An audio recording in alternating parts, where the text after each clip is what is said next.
Bom dia, Valdênia. Bom dia a toda a família Canção Nova. É isso mesmo, agora é hora de ficar informado aqui na Canção Nova. E são 9 horas e 23 minutos. Olha, hoje de manhã, bem cedinho, o Papa Francisco já celebrou a missa no Vaticano.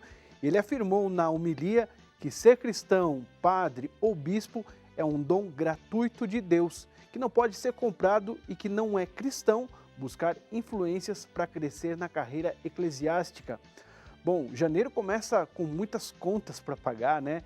E aí qualquer desconto já é um alívio para o bolso. Daqui a pouco eu converso com o André Cunha sobre o DPVAT e o IPTU. E ainda informações sobre a participação do Brasil no Fórum Econômico de Davos, na Suíça. E janeiro é mês de atenção à saúde mental. É o janeiro branco, você sabia? Pois é, tem ainda a previsão do tempo para todo o Brasil. CN Notícias, edição da manhã, já começou.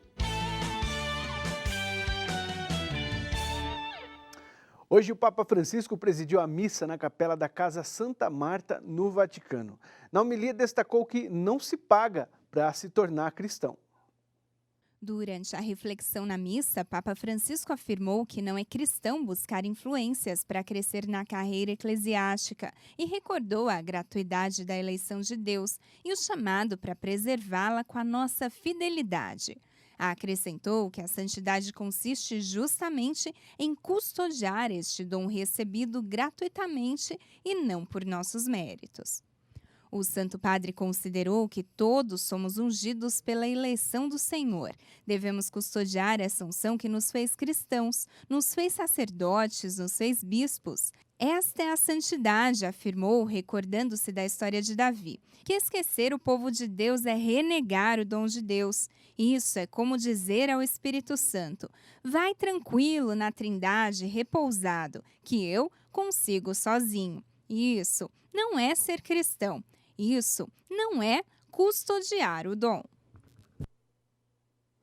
E o Papa Francisco também enviou uma mensagem aos participantes do Fórum Econômico Mundial, que acontece em Davos, na Suíça. O evento reúne cerca de 3.000 participantes de 120 países, entre os quais 53 chefes de Estado e de governo. Em sua mensagem, o Papa Francisco reforça a necessidade dos líderes manterem alta a responsabilidade moral em buscar o desenvolvimento integral desta e das futuras gerações. Francisco alerta para que nos anos anteriores o Fórum buscou meios para reforçar a vontade política e a mútua colaboração para vencer o isolamento, o individualismo e a colonização ideológica.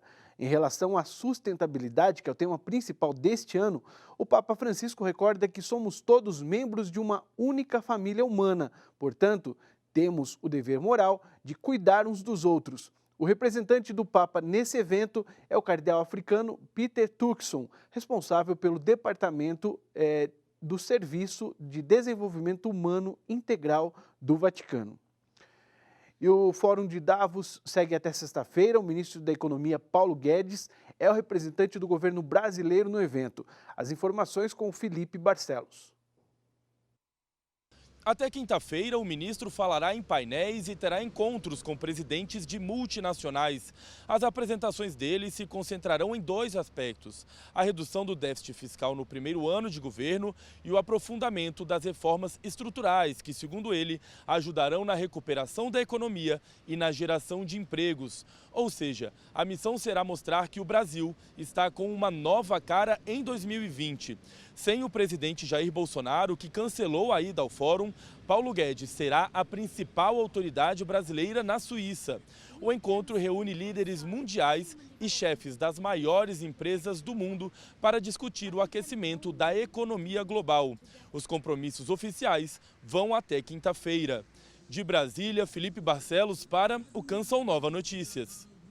Valeu, Felipe. Bom, agora a gente vai conversar com o André Cunha, porque janeiro tem uma porção de impostos para pagar. E aí qualquer desconto já dá aquele alívio para o bolso, né? O IPTU de São Paulo tem desconto e o DPVAT ficou mais barato. O cidadão gosta assim, né, André? Bom dia. É verdade, Rodrigo. O cidadão gosta sim, todos nós gostamos muito destes descontos. Mas olha, aqui em São Paulo não tem muito o que se comemorar, né? Porque o desconto que é dado para o cidadão que paga o IPTU à vista, né, ele é 30 vezes menor do que em outras cidades da região metropolitana. Em algumas cidades, por exemplo, o desconto chega a 10%. Em Francisco Morato, esse desconto para quem paga à vista o IPTU pode chegar a 30%. É um ótimo desconto, né, para quem faz esse pagamento à vista. Só que aqui em São Paulo é 30 vezes, como eu disse, 30 vezes menor do que em outras cidades da região. Por aqui são 33,5 milhões de imóveis e 1,5 milhões destes são isentos do IPTU. Agora, no Rio de Janeiro tem desconto também, viu? 7% para quem pagar até dia 7 de fevereiro. E por lá também tem a opção do IPTU online. Se o cidadão não recebeu o impresso, né, o IPTU impresso, pode recorrer à internet para fazer a impressão e pagar então o IPTU. Olha, Rodrigo, um outro desconto, né, como você disse, que o brasileiro está gostando bastante é o desconto que foi dado no DPVAT, né? Uma decisão do Supremo Tribunal Federal reduziu o valor da cobrança, então o brasileiro vai pagar menos. Chega a 4 milhões de motoristas, né, o total daqueles que já receberam, aliás, daqueles que já pagaram o DPVAT antes da decisão do Supremo Tribunal Federal e que agora vão poder restituir, ter o estorno dessa diferença. O valor para carro, por exemplo, era de R$ 16,21. R$ 16,21. Agora passa a custar R$ 5,23. Para os caminhões, o valor era de R$ 16,77 e agora passa a custar R$ 5,78. O valor mais alto é para os proprietários de motos. Eles custavam R$ 84,58 e agora vai passar, já está custando, né, na verdade, R$ 12,30. Para pedir a diferença, né, do valor pago, o proprietário tem que entrar no site da Seguradora Líder, seguradoralider.com.br, vai fazer um cadastro, preencher os dados solicitados, inclusive informar uma conta bancária para fazer o estorno dessa diferença. Rodrigo. Tá joia, André. Valeu pelas informações, hein? Bom, agora a gente fala aqui uma informação, né, a gente traz que interessa aos estudantes. Olha só, as inscrições do primeiro semestre de 2020 do SISU, o Sistema de Seleção Unificada, foram abertas na madrugada de hoje e terminam no domingo. O prazo foi prorrogado após erros nas correções das provas do Enem. Os candidatos relataram lentidão nas inscrições após serem liberadas pelo INEP, o Instituto Nacional de Estudos e Pesquisas. A situação começou a ser normalizada no fim da madrugada. A seguir, rompimento da barragem de Brumadinho completa 1 ano. E agora você confere imagens aqui da capital paulista. A mínima hoje é 16 graus, a máxima 26 graus. Hoje sim, olha só, céu azul, a gente volta já.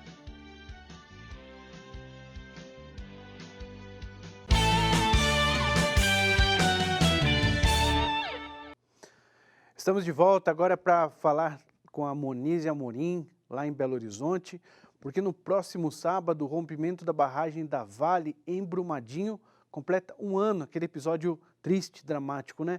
Alguns atos para chamar atenção para esse acontecimento que marcou profundamente a vida da sociedade brasileira já começaram em Belo Horizonte. Na semana em que se completa 1 ano dessa tragédia, o movimento dos atingidos por barragem começou na manhã desta segunda-feira em Belo Horizonte uma marcha, pedindo justiça e cobrando das autoridades um posicionamento sobre o que será feito, tanto no amparo às vítimas quanto para responsabilizar aqueles que foram os responsáveis aí pelo rompimento da barragem da Vale. A repórter Fernanda Mazotti tem mais detalhes de como foi essa caminhada. Às 9 horas da manhã desta segunda-feira, na Praça do Papa, região central de Belo Horizonte, teve início a marcha promovida pelo movimento dos atingidos por barragens. O ato seguiu pela Avenida Afonso Pena, onde os protestos contra os crimes da Vale foram intensificados em frente ao Tribunal de Justiça de Minas Gerais e à Agência Nacional de Mineração. Foi o primeiro dia da marcha, que seguirá até o dia 25, percorrendo 300 quilômetros, de Belo Horizonte a Brumadinho, passando pelas cidades de Pompéu, Joatuba e Betim. No sábado, o movimento realiza atividades no Córrego do Feijão, em Brumadinho, onde também acontecerá a primeira Romaria pela Ecologia Integral, promovida pela Arquidiocese de Belo Horizonte. Apesar de Brumadinho ter se tornado conhecido para muitos brasileiros por causa dessa tragédia, a cidade é muito mais que isso. E foi isso que chamou a nossa atenção desde o primeiro dia que nós estivemos aqui no ano passado. Pensa num povo de fé, é o povo de Brumadinho. Ano passado a gente ouviu falar muito sobre a festa de São Sebastião.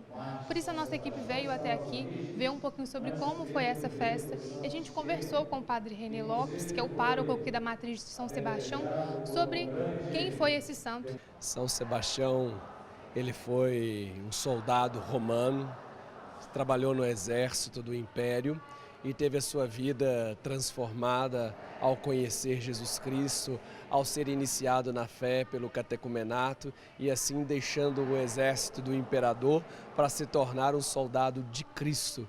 E São Sebastião assim abraça a fé a ponto de derramar o seu próprio sangue por causa do Evangelho e por causa de Jesus Cristo. A gente ouviu falar muito sobre as belezas da festa de São Sebastião aqui em Brumadinho. Como que foi a festa esse ano? Como foram os preparativos? Como que a comunidade está vivendo essa festa? Posso dizer que foi uma excelente festa, uma festa muito bonita, o envolvimento de toda a população, apesar de termos vivido este ano a história que todos conhecem. Foi uma superação porque o patrimônio de Brumadinho se chama fé. E a população, as nossas comunidades, as lideranças pastorais, as famílias, todo o povo de Brumadinho se envolveu tanto com a semana preparatória quanto com a novena. E hoje, o dia da festa, tivemos assim esse envolvimento muito bonito de toda a população brumadiense. A comunidade de fato abraçou a festa de São Sebastião aqui em Brumadinho, viu? Foi bonito de ver. Choveu um pouco antes da celebração e nem isso foi o suficiente para desanimar os fiéis, que fizeram questão de participar da procissão mesmo debaixo de chuva. Monize Amorim para o Canção Nova Notícias, edição da manhã. Obrigado, Monize. Bom, e no estado do Espírito Santo, continua o alerta de atenção para mais de 60 municípios. O indicativo é de chuvas acima da média, com raios e chance de rajadas de vento. O alerta inclui os 3 municípios mais afetados pela chuva na última sexta-feira: Iconha, Alfredo Chaves e Vargem Alta. As cidades, inclusive, vão entrar com pedido de estado de calamidade pública. A Diocese do Espírito Santo colocou à disposição todas as paróquias com pontos de arrecadação de doações para os atingidos pelas chuvas. Quer ajudar? Informações no site da Arquidiocese de Vitória, no Espírito Santo. Bom, vamos conferir agora então como fica a previsão do tempo para esta terça-feira. Na região sul, dia nublado com chuva fraca no litoral do Paraná, sol e pancadas de chuva no interior do Rio Grande do Sul e em Santa Catarina. No sudeste, alerta para chuva forte e volumosa no Espírito Santo e Minas Gerais. No Rio de Janeiro e leste de São Paulo ocorrem chuvas rápidas. Já no centro-oeste, muitas nuvens se formam em Goiás e no Distrito Federal e pode chover a qualquer momento. As demais áreas da região terão sol e focos de chuva entre a tarde e a noite. No norte, o sol predomina e não chove em Roraima. Nas demais áreas, o sol aparece, mas chove no final do dia. Sol e tempo firme no Rio Grande do Norte e na Paraíba. Entre Alagoas e o Ceará, faz sol e chove de forma passageira. Nas demais áreas do Nordeste, ocorrem pancadas de chuva, principalmente a partir da tarde. A gente vai para um breve intervalo, mas a seguir a gente fala de um assunto muito interessante, é o Janeiro Branco, que chama a atenção para os cuidados com a saúde mental. A gente volta já.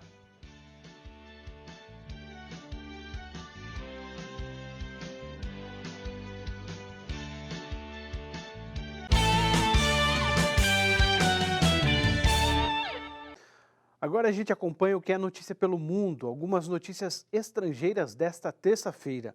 O The Guardian estampa: o Senado se prepara para ouvir argumentos de abertura em julgamento de impeachment de Trump. O republicano Mitch McConnell líder da maioria no Senado nos Estados Unidos, divulgou resolução para avançar o julgamento com velocidade imprevista, transferindo os principais procedimentos para o horário noturno. O Le Figaro diz que o sindicato CGT exigiu corte de energia no sul da França. Esses cortes de energia, que ocorrem como parte da greve contra a reforma previdenciária, foram denunciados firmemente pelo Executivo. Já o jornal El País destaca que Guaidó tenta reativar a pressão internacional contra Maduro com a ajuda dos Estados Unidos e da Colômbia. O presidente da Assembleia Nacional Venezuelana reitera a convocação de eleições livres e justas na Venezuela no âmbito de uma cúpula antiterrorista. Bom, mudando de assunto, esse é o mês em que instituições e profissionais do Brasil todo se mobilizam para dar voz e atenção à saúde mental. É o Janeiro Branco. Hoje os remédios são só esses, mas já foram muitos mais. Renata faz tratamento contra depressão e crise de ansiedade. E os sintomas apareceram aos 15 anos de idade. Eu não saía de casa, eu dormia muito, eu comia demais, principalmente doce, a compulsão alimentar. Eu gostava de sempre ficar isolada no quarto. Aí comecei a ter cortes, então quando eu ficava nervosa eu sempre ia me cortava. Outros 12 milhões de brasileiros estão diagnosticados com depressão.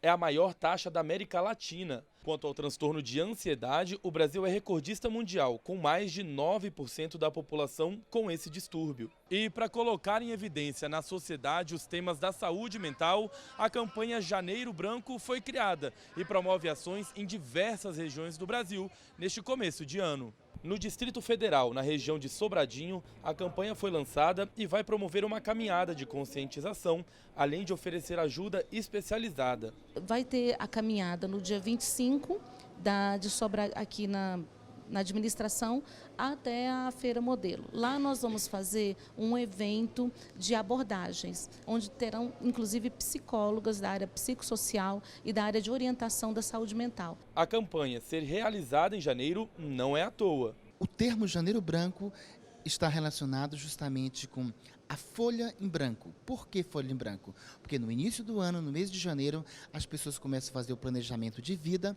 e também reescrever a sua própria história. Com mais conscientização, ajuda e menos preconceitos, recomeços como os da Renata serão cada vez mais comuns.